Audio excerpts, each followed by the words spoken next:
4 नंबरच्या झोपडपट्टीच्या मागच्या बाजूला चालत जात असताना सर्वे करण्याची वेळ आलेली होती. यात्रेचे दिवस होते.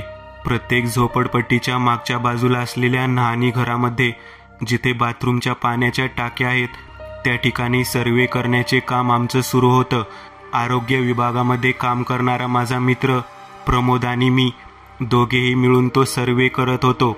आमच्यासोबत असणारा श्याम हा सुद्धा आमच्या पुढच्या गल्लीमध्ये होता. कोरोनाचा काळ जवळ आल्यामुळे यात्रा भरणार नव्हती आणि बऱ्याच भागामध्ये त्या पद्धतीचे वातावरण होतं. पण त्या अगोदर डास आणि इतर गोष्टी शोधण्याच्या दृष्टिकोनातून आम्हाला काम देण्यात आलेलं होतं. झोपडपट्टीच्या मागच्या बाजूला असणाऱ्या वस्तीमध्ये एक वस्ती अशी होती की ज्या ठिकाणी जाण्यासाठी कोणाचं धाडस होत नव्हतं, कारण जाणून बुजून कोणी त्या ठिकाणी जात नव्हतं. त्या ठिकाणी सरकारी दवाखाना होता आणि त्याच्या बाजूला लागून असलेल्या झोपडपट्टीच्या काही खोल्या होत्या. त्या खोल्या प्रसिद्ध अशा 32 खोल्या म्हणून प्रसिद्ध झालेल्या होत्या. त्या भागाला तेच नाव होतं. त्या खोल्यांमधून फार वर्षांपूर्वी जुन्या काळामध्ये प्रसिद्ध असणाऱ्या वेश्या व्यवसाय सुरू होता असं आम्हाला सांगण्यात आलेलं होतं. प्रमोद तसा विचित्र पद्धतीचाच मुलगा होता. त्याला एखाद्या बाईविषयी, स्त्रीविषयी इतक्या विचित्र पद्धतीचे आकर्षण होतं की तो अशा पद्धतीच्या ठिकाणी आवर्जून जाण्याच्या दृष्टिकोनातून विचार करत होता. माझा मित्र असणारा तो व्यक्ती, त्याची नजर इतकी बेरकी होती की त्याला झोपडपट्टीच्या बाजूवरती असलेल्या एका म्हातारीने सांगितलं की पलीकडे 32 खोलींचा एरिया सुरू होतो, तू त्या ठिकाणी जाऊ नकोस, कारण दिवसा जरी त्या ठिकाणी गेलं तर रात्रीच्या वेळेला त्या ठिकाणी तुला आवर्जून बोलावून घेतलं जाईल. तो श्रापित असलेल्या वेश्येचा इलाका आहे.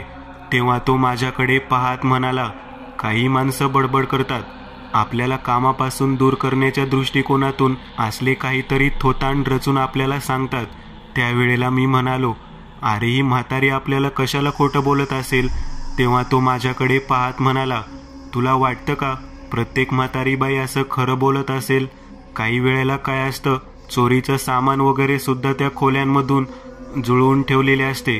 तुला माहीत आहे ना, आपल्याला प्रत्येक घरावरती नंबर टाकून सही करायची आहे आणि आपण आलेलो RTIचा क्रमांक सुद्धा टाकायचा आहे. लक्षात घे, आपण जर हे काम पूर्ण नाही केलं तर आपल्या कामामध्ये कचोराई केली म्हणून आरोग्य अधिकारी किती खवळतील माहीत आहे ना. अर्धवट सर्वे केला म्हणून त्यांचं वेगळं बोलणं खावं लागेल. मी त्यावेळेला त्याच्याकडे पाहत म्हणालो, सगळं खरं आहे. त्या ठिकाणी या अगोदर कोणी केलंच नाही म्हणून ती म्हातारी सांगत आहे आणि तू का म्हणून तिकडे जायचा हट्ट धरत आहेस ते मला चांगलं माहीत आहे. तुझ्या मनामध्ये स्त्री वेश्या या गोष्टी आल्या की तू आवर्जून त्या ठिकाणी आकर्षित होत असतो. त्यावेळेला तो माझ्याकडे पाहत म्हणाला, अरे मूर्ख माणसा, 32 खोल्या आहेत, एखादी खोली श्रापित असू शकते. त्याच्या या वृत्तीला पाहून मी चांगलाच संतापून त्याच्याकडे पाहत म्हणालो, म्हणजे तुझ्या मनामध्ये अजून तशी भावना आहेच? तेव्हा तो म्हणाला, माणूस शेवटी पुरुष आहे आणि पुरुषाला मनामध्ये भावना तर असणारच. आता या म्हाताऱ्याने सांगितल्यामुळे अजून त्या दिशेने जाण्याची इच्छा तीव्रतेने वाढत आहे. त्यावेळेला मी त्याच्याकडे पाहत म्हणालो, तुला जे काय करायचंय ते कर, पण मी त्या भागात येणार नाही. त्याच वेळेला आमच्या बाजूच्या एरियामधून फिरून आलेला श्याम याच्याकडे पाहतो म्हणाला, श्याम इकडे ये रे, हा बघ विशाल, जसा धुतल्या तांदळासारखा माझ्याशी बोलत आहे. ही आत्ताची एक म्हातारी जी झोपडपट्टीच्या बाहेर पापड विकते, ती सांगत होती की 32 खोलीकडे जाऊ नका, तिकडे एक शापित वेश्या आहे म्हणून. तेव्हा श्याम त्याच्याकडे पाहत म्हणाला, हो, मला सुद्धा सांगितलं आहे. मग काय झालं? तेव्हा प्रमोद त्याच्याकडे पाहत म्हणाला, अरे दिवसा कोणी आपल्याकडे येऊन काही मागील का, काही बोलेल का आपल्याला? दिवसा पूर्ण करायचं आहे आणि हा घाबरून म्हणतोय की तिकडे जायलाच नको. तेव्हा श्याम त्याच्याकडे पाहत म्हणाला, तुला तिकडे जायची इच्छा आहे का? तेव्हा प्रमोद म्हणाला, अगदी मनातलं ओळखलंस बघ, हा काय यायला तयार नाही, मी त्या ठिकाणी जाऊन यावं म्हणतो. त्यावेळेला त्या म्हातारीकडे बोट दाखवत श्याम म्हणाला, परत एकदा त्या आजीला विचारायचं का? तेव्हा प्रमोद त्याच्याकडे पाहत म्हणाला, तुला विचारायचं असेल तर विचार, पण तू माझ्यासोबत येणार आहेस का नाही तेवढं मला सांग. तेव्हा आवर्जून विचारण्याचा घाट श्यामने टाळला आणि माझ्याकडे पाहत म्हणाला, तुला यायचं असेल तर ये, मी याच्यासोबत जाऊन येतो. त्यावेळेला मी दोघांना काहीच बोललो नाही. पापड विकणाऱ्या म्हातारीकडून 2 पापड घेतले आणि मी त्या ठिकाणीच पापड खात बसलो. म्हातारीकडे पाहत म्हणालो, आजी, तुम्ही जे काही बोलत आहात ते खरं आहे का हो? तेव्हा म्हातारी म्हणाली, अरे हाच्या काकडाला आरसा कशाला? आता हे बघ ना, हे दोघेजण गेले आहेत ना, हे रात्री या ठिकाणी असेच वेड्यासारखे फिरताना तुला दिसतील. मी म्हणालो, म्हणजे तुम्ही अगोदरच सांगू शकता का हे पुढे घडणार आहे म्हणून? तेव्हा ती म्हातारी पापड देत माझ्याकडे पाहत म्हणाली, अरे या 32 खोल्या ज्या आहेत त्या उगाचच प्रसिद्ध नाहीत. दिवसासुद्धा सफाई कामगार किंवा स्वच्छता करणारी बाई त्या भागामध्ये जात नाही. तू जर नीट पाहिलं तर तिकडे सगळीकडे पालापाचोळा, केर कचरा उडून आलेला दिसेल आणि त्या सर्वच्या सर्व खोल्या तशाच पद्धतीने बंदिस्त आहेत. फार वर्षांपूर्वी त्या भागामध्ये वेश्या व्यवसाय सुरू होता असं सांगितलेलं आहे. अगदी इंग्रजांच्या काळाच्या अगोदरपासून त्या ठिकाणी तो वेश्या व्यवसाय सुरू असायचा. लोक म्हणतात की इथे एक वेश्या होती आणि तिच्या श्रापामुळे त्या 32च्या 32 खोल्या तशाच पद्धतीने बंदिस्त झालेल्या आहेत. त्या भागात जर कोणी गेलं तर त्या बाईच्या श्रापाला सामोरं जावं लागतं आणि रात्रीतून तो माणूस त्या ठिकाणी आपोआप खेचला जातो. आता तुझ्या मित्रांचं बघ ना, मी आहे अगोदर बऱ्याच जणांना इथे सांगितलेलं आहे. तुला माहीत नसेल तर पुढे गेल्यानंतर लिंबाच्या झाडाखाली एक मोठा बोर्ड सुद्धा लावलेला आहे. तो बोर्ड पाहून तरी का होईना तुझे मित्र परत येतील. तेव्हा मी त्या आजीकडे पाहत म्हणालो, मला नाही वाटत ते परत येतील म्हणून. चौताळ कुठले आहेत? तेव्हा म्हातारी माझ्याकडे पाहत म्हणाली, मग तर त्यांना चांगलीच अद्दल घडेल बघ. श्याम आणि प्रमोद दोघेही जण त्या झाडाच्या दिशेने चालत चालत गेलेले दिसले. अगदी दिवसा निर्मनुष्य असणाऱ्या त्या भागामध्ये चिटपाखरू सुद्धा दिसत नव्हतं. काळी कुत्री सुद्धा त्या बाजूच्या ठिकाणी बसलेली दिसत होती. ती भुंकू लागलेली होती. थोडे अंतर पूर्व चालत गेल्यानंतर रस्त्याच्या दोन्ही बाजूला असणाऱ्या त्या 32 खोल्या त्या एरियातून पुढे जात असताना त्यांनी त्या दारावरती लिहायला सुरुवात केली. सर्वे करत असताना दारावरती लिहित होते आणि त्या दारावरती कुठल्याही प्रकारचे कुलूप वगैरे नव्हते.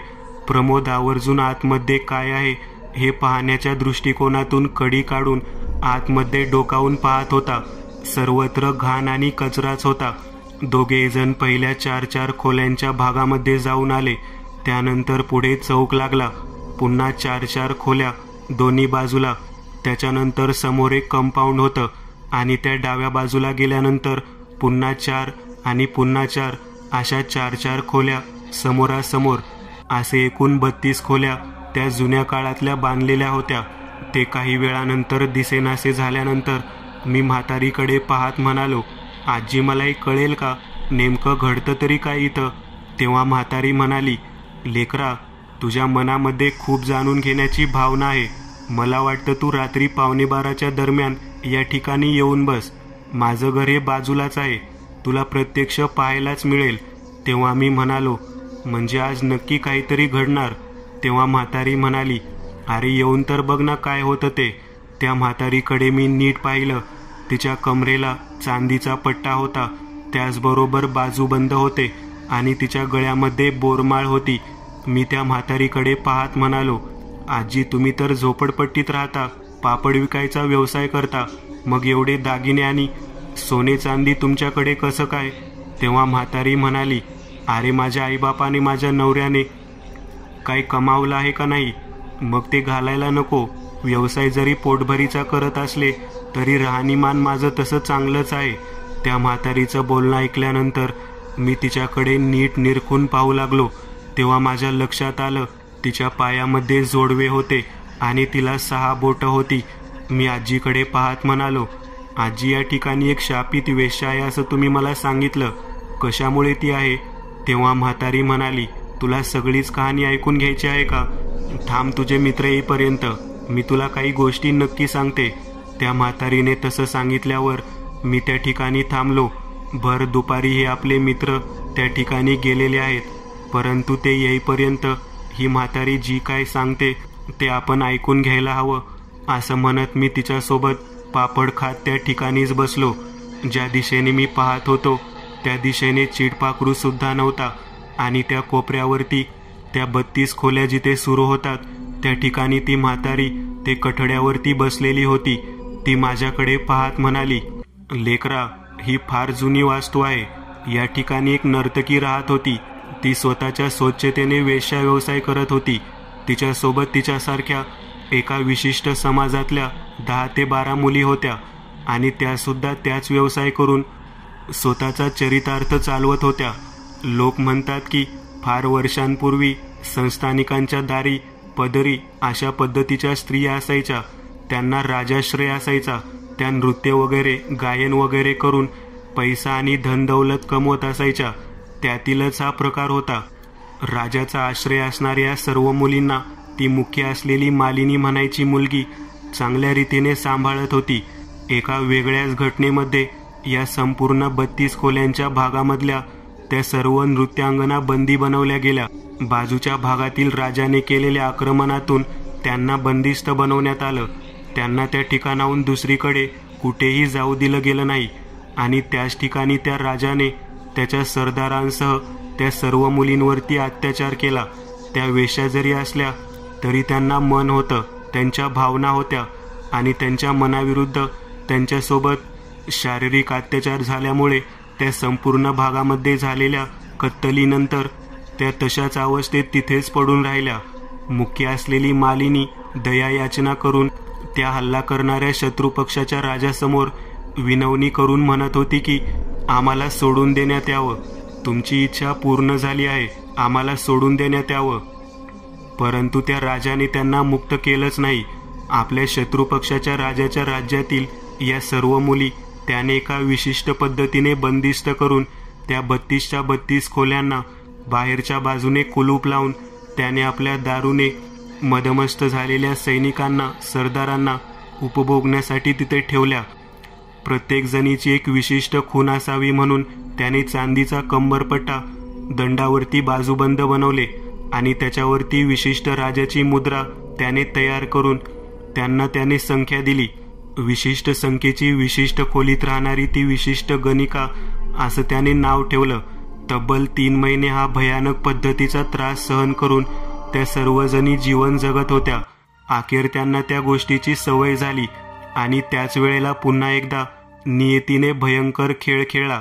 त्या राजाने स्वतःच्या स्वार्थापायी त्या 32 खोलीतील त्या स्त्रियांना दुसऱ्या राजाकडे दुसऱ्या सरदाराकडे स्वाधीन करायचा निर्णय घेतला.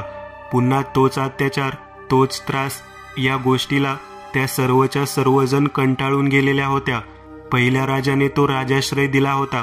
त्या पद्धतीचं वागणं, त्या पद्धतीचं राहणं संपवून नरक यात्रा भोगणाऱ्या त्या स्त्रिया दुसऱ्या राजाकडून जो त्रास झाला तो कसाबसा सहन करत होत्या आणि आता क्रूर असणाऱ्या तिसऱ्या राजाकडे स्वतःचा स्वार्थ पूर्ण करण्याच्या निमित्ताने त्याने बहाल करायचे ठरवले. आणि त्याच वेळेला त्या सर्वच्या सर्व जणींनी त्या जागेतून त्यांना हुसकावून बळजबरीने घेऊन जात असताना तळमळून तळमळून तीळ तीळ तळमळून त्या जागेला त्या 32 खोल्यांना भयानक पद्धतीचा श्राप दिला. मुख्य असलेल्या त्या मालिनी म्हणायच्या वेश्येने शापाला जीव सोडण्याच्या अगोदर या 32 खोल्यांच्या आवारात या ठिकाणी जो कोणताही व्यक्ती लैंगिक इच्छेने येईल, वासनेच्या इच्छेने येईल, त्या प्रत्येक व्यक्तीला वेड्या माणसाप्रमाणे एकेका खोलीमध्ये फिरत राहावं लागेल. तो व्यक्ती कधीच्या 32 खोलीच्या आवारातून बाहेर जाणार नाही आणि अखेर त्याचा अंत या 32 खोल्यांच्या एका खोलीमध्येच तडफडून तडफडून होईल. हे सगळं काही ऐकल्यानंतर मी जागेवरून उठलो. त्या म्हातारीकडे पाहत म्हणालो, तुम्ही जे काही बोलत आहात ते तर अतिशय भयानक आहे. आता माझे दोन्ही मित्र या ठिकाणी गेलेले आहेत, म्हणजे ते दोघेही परत येणार नाहीत. तेव्हा ती म्हातारी म्हणाली, अरे ते आता परत येतील, पण रात्र झाल्यावर. रात्र झाल्यावर एकदा माणूस जर त्या ठिकाणी गेला तर तो परत येतच नाही. तेव्हा प्रमोदच्या बाबतीमध्ये मला चिंता लागून राहिली. मी त्या आजीकडे पाहत म्हणालो, तुम्ही मला पापड खायला दिलं, मला ही सर्व घटना सांगितली. ही जर घटना खरी निघाली तर मी नशीबवान व्यक्ती समजेल, पण माझ्या मित्रा इतके कमनशिबी कोणीच नसणार आहेत. तेव्हा ती म्हातारी बोट करून दाखवत म्हणाली, ते बघ तुझे मित्र तिकडून येत आहेत. त्यांना माझ्याकडून बोलणं खोटं वाटलं ना, बघ आता काय होतं ते. तू यांना काहीच बोलू नकोस. ज्यांच्या अंगामध्ये मस्ती असते ती मस्ती त्याच पद्धतीने जिरवली जाते.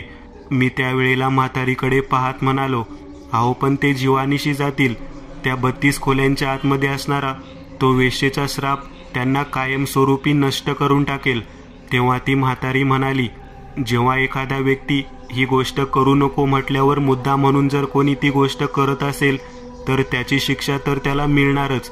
त्यावेळेला मी त्या म्हातारीकडे पाहत म्हणालो, मग त्यावरती काहीतरी उपाय असेल ना? एखादा व्यक्ती चुकतो, त्या चुकीला क्षमा नाही का? काही ना काहीतरी उपाय असेल. तेव्हा ती बाई, ती म्हातारी माझ्याकडे पाहत म्हणाली, तुझ्या मनात तुझ्या मित्राबद्दल किती प्रेम भावना आहे. तू त्यांना मी बजावून सांगून सुद्धा ते तिकडेच गेले. त्यांनी त्यांच्या मनाप्रमाणेच केले, तरी सुद्धा त्यांचा जीव वाचावा, त्या श्रापातून ते मुक्त व्हावेत म्हणून तू किती प्रयत्न करत आहेस. तेव्हा मी त्या आजीकडे पाहत म्हणालो, तुम्ही खूप प्रेमळ आहात. तुमच्या मनामध्ये आमचा जीव वाचावा, आम्हाला त्या सापामध्ये अडकता येऊ नये म्हणून चांगली भावना होती. परंतु ती भावना त्यांना कळालीच नाही. वासनेने बरबटलेले ते दोघेही जण विनाकारण त्या ठिकाणी गेले. मला खात्री आहे तुम्ही काही ना काहीतरी उपाय सांगताल. तेव्हा ती म्हातारी माझ्याकडे पाहत हसत म्हणाली, अगोदर त्यांना रात्री इथे येऊ तर देत. जो त्या व्यक्तीचा श्राप आहे त्या नियमांमध्ये त्यांना या ठिकाणी आल्यानंतर, ती गोष्ट पूर्ण झाल्यानंतर मग उपाय काय आहे ते नंतर सांगते. मी त्यावेळेला त्या बाईकडे हात जोडत म्हणालो, तुम्ही या ठिकाणी राहता, तुमच्या या भागामधल्या सर्व गोष्टी तुम्हाला माहीत आहेत. रात्रीच्या वेळी जर माझे हे दोन्ही मित्र आले तर त्यांना वाचवण्याच्या दृष्टिकोनातील उपाय तुम्ही सांगताल असे म्हणत आहात. नियमांप्रमाणे जे काही त्यांना त्रास व्हायचा आहे तो होऊ दे, पण त्यांचा जीव जाता कामा नये. तेव्हा ती स्त्री माझ्याकडे पाहत म्हणाली, रात्रीच्या वेळी ते दोघेजण फक्त येऊ शकणार आहेत. तिसरी व्यक्ती म्हणजे तू या ठिकाणी येऊ शकणार नाहीस, कारण त्यांनी त्या 32 खोल्यांमध्ये प्रवेश करण्याचा प्रयत्न केलेला आहे. तेव्हा मी त्यांच्याकडे पाहत म्हणालो, अहो आजी, तुम्ही म्हणता ते सगळं खरं, मग उपायांना कोण सांगणार? मला या ठिकाणी यावे लागेल. तेव्हा म्हातारी म्हणाली, या कठड्यापर्यंत तू येऊ शकतोस, या कठड्याच्या पुढे तू जाऊ शकणार नाहीस, आणि जर तू गेलास तर तुझाही जीव जाईल. मी 2 मिनिट विचार करू लागलो. ह्या म्हातारीने जे सांगितलं ते जर घडलं तर फार भयानक होणार. आपण प्रमोदला वाचवायला हवं. ते दोघे जण तिकडून चालत येत होते. म्हातारीकडे पाहत मी म्हणालो, आजी, रात्री भेटूयात आपण, मी या ठिकाणी तुमची वाट पाहत आहे. तेव्हा म्हातारी म्हणाली, ठीक आहे लेकरा. तेव्हा ते दोघे जण आमच्या दोघांकडे पाहून हसू लागले. अरे, रात्री येऊन काय करणार आहे? दिवसा यायचं तुझं डेअरिंग नाही, तिथं तुझ्यामध्ये धाडस नाही. भीत्या माणसासारखा या म्हातारीचं ऐकून इथेच थांबलास आणि आता रात्री येण्याचं बोलत आहेस. काय माणूस आहेस तू भित्रा? प्रमोदचं बोलणं ऐकल्यानंतर मला त्याची कीव येत होती, पण करणार काय? त्याला मुख्य गोष्ट माहीतच नव्हती. मी तेथून प्रमोदला सोबत घेऊन निघालेलो होतो. माझ्या डोक्यामध्ये एक विचार येऊ लागला, आपण ज्या वृद्ध स्त्रीशी बोललो त्या बाईला एवढी सगळी माहिती कशी काय असेल? असो, निदान त्या बाईमुळे आपल्याला माहिती तरी कळाली. असा विचार मनात आणत मी घराकडे जाऊन पोहोचलो. रात्र कधी होत आहे याची मी वाट पाहत होतो. रात्र झाली आणि माझ्या बाजूलाच राहणारा माझा मित्र प्रमोद आणि त्याच्यासोबत गेलेला त्याचा दुसरा सहकारी, दोघेजण एका विचित्र पद्धतीने आपल्या मानेभोवती आपलं डोकं घर फिरवत जसे मंद मुलं करतात तशा पद्धतीने हात वर करत ते दोघेही घराच्या बाहेर येऊन चालत निघालेले होते. साधारण 11:30 वाजलेले होते. त्या बाईने सांगितलेल्या पद्धतीने 11:15च्या नंतर हा खेळ सुरू होतो आणि त्याची सुरुवात झालेली होती. बरोबर 12 वाजता खेळ सुरू झाला आणि मी त्या ठिकाणी त्यांच्या पाठोपाठ निघालो. मला माहीत होतं त्या म्हाताऱ्या आजीने जे ठिकाण सांगितलं होतं तो कट्टा जिथे मी दुपारी बसून पापड खाल्ले होते, मी त्या ठिकाणापर्यंत जाऊन पोहोचायचं. त्या ठिकाणी पोहोचल्यानंतर प्रमोद आणि त्याच्या पाठोपाठ श्याम हे दोघे जण एका विशिष्ट पद्धतीने स्वतःचं मुंडकं मानेजवळ गोल गोल फिरवत एखाद्या विचित्र माणसाप्रमाणे आकर्षित होऊन वशीकरणांमध्ये एखादा व्यक्ती चालत जसा जातो त्या पद्धतीने थेट पुढे निघालेले होते. जणू काही त्यांच्या हाताला कोणीतरी घट्ट धरून तिकडे ओढून घेत आहे असं मला जाणवत होतं. मी त्यांच्या पाठोपाठ ते अंतर पार केलं. बरोबर 12च्या सुमाराला ज्या कठड्यावरती बसून मी पापड खाल्लं होतं त्या ठिकाणी मी जाऊन पोहोचलो. त्यावेळेला 32 खोल्याच्या एरियामध्ये फिरत असताना ते दोघे जण मला दिसू लागले. प्रत्येक खोलीच्या दारावरती त्या दोघांचं मस्तक आपटलं जात होतं. हे दृश्य पाहिल्यानंतर मी त्या ठिकाणी ती दुपारी माहिती सांगितलेली आजी कुठे दिसते का याचा विचार करू लागलो. त्याच वेळेला झाडाच्या कडेच्या बाजूने मागील भागातून ती म्हातारी हळूहळू चालत त्या ठिकाणी येऊन बसलेली दिसली. तिच्या कमरेचा पट्टा आणि बाजूबंद चांगलाच चमकत होता. त्यावेळेला मी त्या आजीकडे पाहत म्हणालो, आजी, तुम्ही म्हणाला होतात की त्या बाईपासून, त्या वेश्येच्या श्रापापासून वाचण्याच्या दृष्टिकोनातून माझ्या मित्रांसाठी काही ना काहीतरी मार्ग असेल, परंतु इथे तर ते दोघे जण त्या खोल्यांमध्ये त्या दरवाजावरती दनादन स्वतःचं मस्तक आपटून घेत आहेत. तेव्हा म्हातारी आजी माझ्याकडे पाहत म्हणाली, वासनेच्या भरामध्ये ज्या ज्या गोष्टी मनामध्ये लपून राहिलेल्या होत्या त्या वासनेचा कहर, त्या पापाची फेड तर करावीच लागणार. मी काय म्हटलं होतं, सहजासहजी त्याला माफी मिळणार नाही आणि त्या दोघांना तर अजिबात माफी मिळणार नाही. तेव्हा मी त्या म्हाताऱ्या आजीकडे पाहत म्हणालो, तुम्हाला एवढी माहिती आहे, तुम्ही हे सर्व काही जाणता, तुम्ही उपाय सांगता म्हणाला होतात, पण मला एक कळत नाही की तुम्ही उपाय सांगायचं सोडून भीती का घालत आहात. तेव्हा म्हातारी म्हणाली, लेकरा, ही सगळी जागा, ही सगळी घरं आणि हा संपूर्ण एरिया एका विशिष्ट व्यक्तीच्या श्रापाने बाधित आहे. ज्या व्यक्तीला वासनेच्या आहारी जाऊन त्या ठिकाणी जाऊ वाटतं त्या व्यक्तीची सुटका सहजासहजी होत नाही. तुझ्या दोन्ही मित्रांना त्यातून बाहेर पडण्याचा मार्ग मी सांगेन म्हटलं होतं, परंतु त्यांनी कोणत्याही प्रकारची बचावाची भूमिका घेतलीच नाही. उलट ते जात असताना अतिशय विचित्र पद्धतीने, तिरस्कारात्मक पद्धतीने बोलून गेले. त्या दोघांनी या जागेची, त्या व्यक्तीची, त्या मालिनीची टिंगल केली. मग या गोष्टीचा तिला राग येणार नाही का. तेव्हा मी त्या आजीकडे पाहत म्हणालो, आजी, मुळात मला एक गोष्ट समजत नाही. राजश्रयामध्ये असणारी कित्येक शेकडो वर्ष जुनी असणारी ती वेश्या जिचं नाव मालिनी आहे, ती भर दुपारी या गोष्टीला कशी काय जाणून घेणार. ती तर आपल्या आजूबाजूला कुठेच नव्हती, ती समोर सुद्धा नव्हती. तिला या सर्व गोष्टी कशा माहीत असतील बरं. तुम्ही बोलत आहात ते सगळं खरं आहे, परंतु मला ही गोष्ट मुळात पटत नाही. तेव्हा ती म्हातारी माझ्याकडे पाहत म्हणाली, तुझ्या समोर बसलेल्या व्यक्तीला तर ते माहिती आहे ना. तेव्हा मी जागेवरती उठून उभारलो. मी चांगलाच गडबडून गेलो. मी त्या आजीकडे पाहत म्हणालो, म्हणजे नेमकं काय म्हणायचं आहे आजी तुम्हाला. तेव्हा ती वृद्ध म्हातारी माझ्याकडे पाहत म्हणाली, मला तर या सगळ्या गोष्टी माहीत आहेत ना. तेव्हा मी म्हणालो, होय, तुम्हाला माहीत आहेत म्हणून काय झालं. ती जे कोण श्राप देणारी वेश्या आहे तिला माहीत नाही ना, मग ती कशा पद्धतीने आपल्या गोष्टी जाणून घेईल. तेव्हा कमरेचा पट्टा बाजूबंद दाखवत ती वृद्ध म्हातारी माझ्याकडे पाहत म्हणाली, लेकरा, तुला अजून समजलं नाही का किती निष्पाप माणसासारखा तू वागत आहेस आणि बोलत आहेस. तेव्हा मी म्हणालो, नाही समजलं आजी. तेव्हा ती म्हातारी जागेवरती उठून उभा राहिली. तिच्या पायामध्ये असणारा चांदीचा घुंगरांचा आवाज करत माझ्याकडे पाहत म्हणाली, या 32 खोल्यांची मालकीन, या जागेला श्राप देणारी आणि तुझ्या मित्रांना या ठिकाणापर्यंत खेचून आणणारी, त्या श्रापाचा प्रत्येक भाग पूर्ण करणारी तुझ्या समोर उभारलेली मी मालिनी आहे. मीच आहे ती वेश्या. त्या वृद्ध स्त्रीचं विकट रूप तिने माझ्या समोर दाखवायला सुरुवात केली. ते भयावह रूप पाहिल्यानंतर मी जागेवर थरथर कापू लागलो. तिने माझ्याकडे पाहत त्या 32 खोल्यांच्या दरवाजांवरती डोकं आपटून घेणाऱ्या माझ्या मित्रांकडे बोट दाखवत बोलायला सुरुवात केली. वासनेच्या आहारी गेलेल्या प्रत्येक व्यक्तीला स्त्रीचे रूप, स्त्रीची कौमार्यता ही स्वतःची मालकीची, हक्काची जागा आहे असं वाटतं. तुला काय वाटतं. या दोघांनी तुझ्याबद्दल जे दुपारी उद्गार काढले ते प्रेमाचे होते. अजिबात नाही.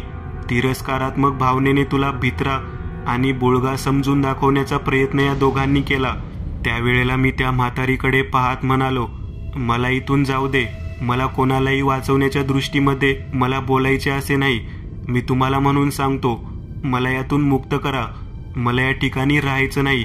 तेव्हा ती बाई माझ्याकडे पाहत म्हणाली, ज्या मित्रांना वाचवण्यासाठी स्वतः 12 वाजेपर्यंत या ठिकाणी येऊन उभारलेला आहेस, तुझ्या मैत्रीला सलाम आहे.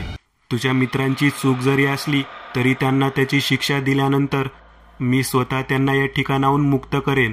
वासनेच्या आहारी गेलेल्या बरबटलेल्या पुरुष स्त्रीच्या शरीराचे लचके तोडत ज्या पद्धतीने स्वतःची इच्छा पूर्ण करतो त्याच इच्छेने आणि त्याच आसक्तीने या ठिकाणी आलेल्या तुझ्या दोन्ही मित्रांना त्यांच्या वासनेची किंमत मोजायला लावते, असं म्हणून ती स्त्री त्या ठिकाणाहून एका क्षणात त्या 32 खोल्यांच्या दरवाजावरती दणादणा त्याचं डोकं आपटून आपटून माझ्या समोर त्यांना फरफटत ओढत आणून कट्ट्यावरती ठेवून माझ्याकडे पाहत म्हणाली, तुला यांना वाचवायचं आहे ना, हे वाचतील.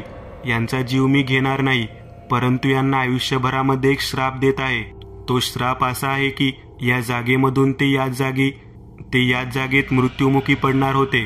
ते मृत्युमुखी पडण्याची जी गोष्ट आहे ती मी बंद करून या दोन्ही तुझ्यासोबत तुझ्या साथीदारांना ज्या पुरुषी अहंकारामध्ये राहून त्यांनी स्त्रीच्या शरीराचा उपभोग घेण्याच्या दृष्टिकोनातून सर्व भाग मनामध्ये साठवून धरला आणि त्या भागाला चेष्टेचा विषय ठेवून सांगितलेल्या गोष्टीचा विश्वास केला, तीच गोष्ट त्यांच्यासाठी श्राप म्हणून ठरेल. तुझे दोन्ही मित्र पुरुष म्हणून इथून पुढे जीवन जगू शकणार नाहीत.